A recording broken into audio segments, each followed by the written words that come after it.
दोस्तों, मैं हूं आपका अपना दोस्त। डरना जरूरी है चैनल का घोस्ट। और आज मैं फिर से लेकर आया हूं एक ऐसी डरावनी कहानी जिसे सुनकर आपकी रूह तक कांप जाएगी। लेकिन शुरू करने से पहले एक छोटा सा निवेदन है।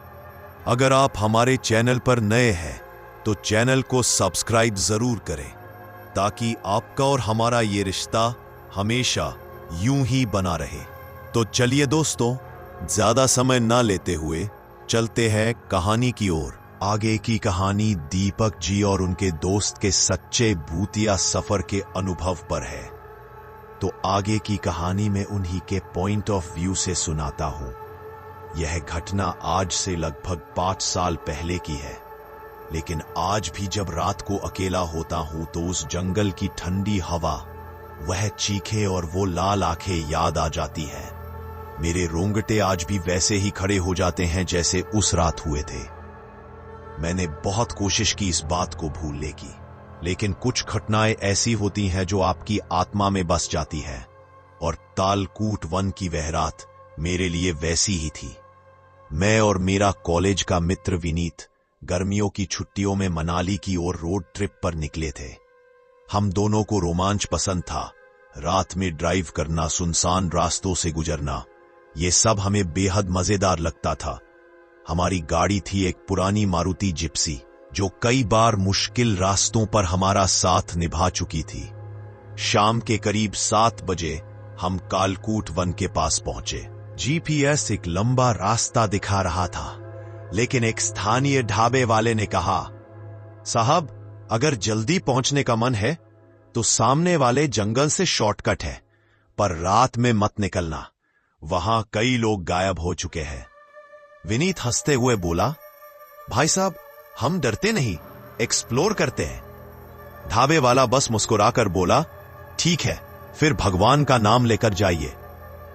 हवा में कुछ था, जैसे वो हमें रोकना चाहता हो, पर हमने उसकी बात पर ध्यान नहीं दिया और जंगल की ओर बढ़ चले। जैसे ही हमने कालकूट वन में प्रवेश किया, अंधेरा हमारे चारों ओर उतर आया। पेड़ों की शाखाएं ऐसे झूल रही थी जैसे किसी मृत देह के हाथ हों। सड़क ऊबड़ खाबड़ और कीचड़ से भरी थी। सन्नाटा इतना गहरा कि अपनी सांसों की आवाज भी डराने लगी। विनीत ने म्यूजिक प्लेयर चालू किया, पर अजीब बात यह हुई कि रेडियो पर सिर्फ हूं जैसी अजीब आवाज आने लगी। हमने रेडियो बंद किया और दोनों के बीच खामोशी छा गई। थोड़ी देर बाद हवा में एक सड़न भरी बदबू फैलने लगी, जैसे किसी जानवर का शव सड़ रहा हो। मैंने शीशा ऊपर चढ़ाया, पर बदबू और तेज हो गई। विनीत ने कहा, शायद कहीं नाला होगा, पर उस जंगल में कोई नाला नहीं था, सिर्फ अंधेरा था। करीब आधे घंटे बाद हमारी गाड़ी अचानक झटके के साथ रुक गई। इंजन बंद, लाइटें बुझ गई।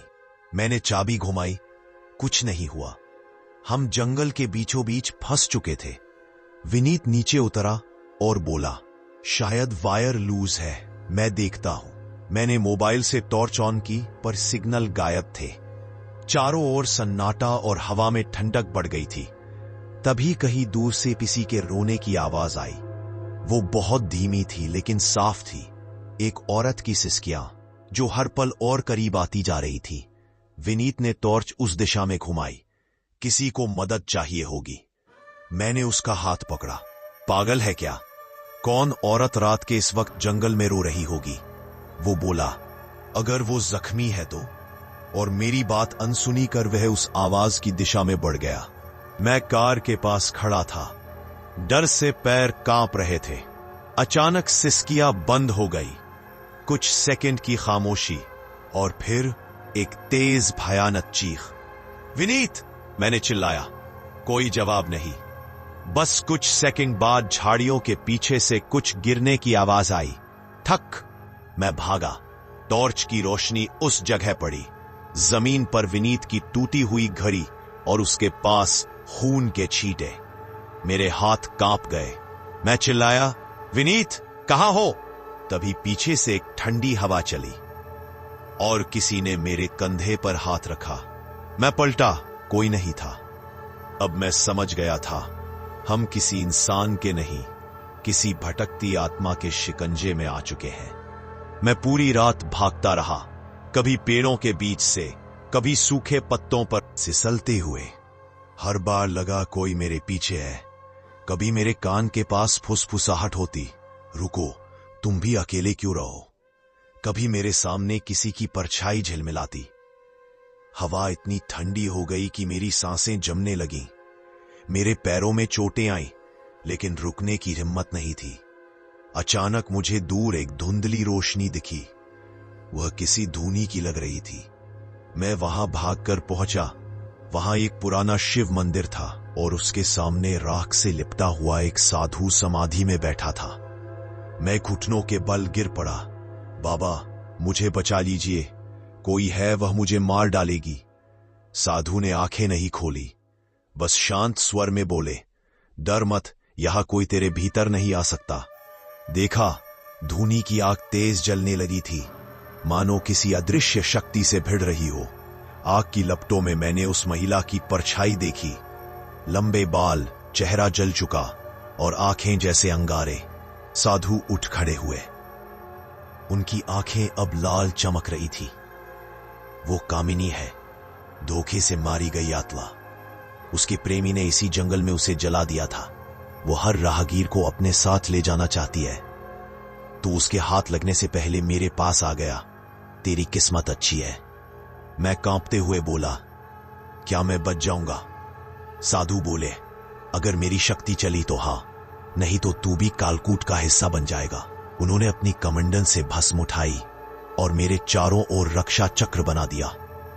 फिर उन्होंने मंत्र उच्चारण शुरू किया, ओम काल भैरवाय नमः। हवा अचानक भयंकर तेज चलने लगी। मंदिर की घंटियां अपने आप बजने लगी। धूनी की राख चारों ओर उड़ने लगी। अचानक बाहर से एक दर्दनाक चीख आई। वो मुझसे मेरा सब छीन ले गया। अब मैं किसी को चैन से नहीं जीने दूंगी। आवाज इतनी गूंजदार थी कि पेड़ों की शाखाएं टूटने लगी। साधु ने त्रिशूल उठाया। तेरी मुक्ति का समय आ गया है कामिनी। आसमान में बादल गरजने लगे। अमावस की रात थी। कोई चांद नहीं, कोई तारा नहीं, सिर्फ मंदिर की धूनी की लाल चमक। अचानक एक काली छाया धुएं के साथ मंदिर में घुसी। वह हवा में तैर रही थी। उसका चेहरा आधा जला हुआ और आंखें खून जैसी लाल। वह मेरे चारों ओर घूमने लगी, मानो रक्षा चक्र को तोड़ने की कोशिश कर रही हो। साधु ने जोर से मंत्र पढ़े। उनकी आवाज अब बिजली जैसी गरज रही थी। उन्होंने राख का गोला उठाया और हवा में फेंका। गोला आग बन गया और उस आत्मा की ओर चला। वह चीखी, एक ऐसी चीख जिससे पूरा जंगल कांप गया। तू मुझसे लड़ नहीं सकता, मैं इस जंगल की रानी हूं। साधु बोले, तू यहां श्राप है, रानी नहीं। उन्होंने त्रिशूल जमीन पर पटका। जहां त्रिशूल गिरा, वहां से प्रकाश की रेखाएं उठी और मंदिर की दीवारों तक फैल गई। आत्मा उस घेरे में कैद हो गई। वो छटपटाने लगी। उसका चेहरा बदलता गया, कभी औरत, कभी राख, कभी धुआं। फिर अचानक उसने अपना रूप बदल लिया। वो अब विनीत के रूप में सामने खड़ी थी। वो बोली, मुझे बचा ले यार, मैं हूं विनीत। मेरा दिल थक से रह गया। मैं एक कदम बढ़ाने ही वाला था कि साधु गरजे, रुको, यह माया है, बाहर मत जाना। मैंने वहीं रुककर देखा। विनीत का चेहरा धीरे धीरे पिघलने लगा। उसकी आंखें बाहर निकल आईं और वो फिर से उस औरत के रूप में बदल गई। अब वो साधु पर झपटी, पर रक्षा कवच से टकराकर पीछे गिर गई। साधु अब पूरी शक्ति से मंत्र पढ़ रहे थे। उनकी आंखें बंद, शरीर कांपता हुआ। धूनी की आग नीली हो गई थी। मैंने देखा, आत्मा धीरे धीरे धुएं में बदलने लगी। उसकी चीखें अब विलाप में बदल गईं। मुझे बस शांति चाहिए थी। साधु ने त्रिशूल आसमान की ओर उठाया और आखिरी मंत्र पढ़ा, ओम नमः मृत्युंजयाय महादेवाय। अचानक एक जोरदार चमक हुई। सब कुछ सफेद हो गया। मेरी आंखें बंद हो गईं। जब मैंने आंखें खोली, सूरज की पहली किरणें पेड़ों के बीच से छनकर आ रही थीं। जंगल शांत था, धूनी बुझ चुकी थी। साधु वहीं बैठे थे, पर अब उनकी आंखें हमेशा के लिए बंद थीं। उनके चेहरे पर अजीब सी मुस्कान थी, मानो उन्होंने आत्मा के साथ खुद को भी मुक्त कर लिया हो।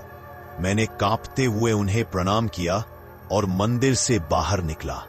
जंगल अब वैसा नहीं था जहां कल भय था, आज सन्नाटा था, पर शांत। कुछ दूर चलने पर मुझे सड़क मिली। एक ट्रक वाला मुझे देख रुक गया। मैंने उससे मदद मांगी। उसने मुझे देखा और बोला, तू कालकोट से आया है, वहां कोई जिंदा नहीं निकलता। मैंने बस सिर झुका दिया। मनाली पहुंचने के बाद पुलिस ने खोजबीन की, पर विनीत का कोई निशान नहीं मिला, सिर्फ उसकी टूटी हुई घड़ी और मेरी कहानी। आज 5 साल हो गए। मैं अब उस रास्ते पर नहीं जाता, पर कई बार रात में जब हवा चलती है तो मेरे कानों में वही आवाज गूंजती है, रुको, तुम भी अकेले क्यों रहो। शायद वह आत्मा अब भी वहां है, या शायद मेरे भीतर का डर ही अब उसका रूप ले चुका है। पर एक बात मैं पक्के तौर पर जान गया हूं, हर जंगल सिर्फ पेड़ों से नहीं बना होता, कुछ जंगल आत्माओं से भी जिंदा रहते हैं। दोस्तों, ये कहानी आपको कैसी लगी हमें कमेंट करके जरूर बताएं और अपने दोस्तों के साथ शेयर करना न भूलें। आपके कमेंट से हम मोटिवेट हों और ऐसे ही अच्छी अच्छी कहानी ला सकें। साथ ही हमारे चैनल को सब्सक्राइब करें ताकि आपका और हमारा रिश्ता हमेशा बना रहे।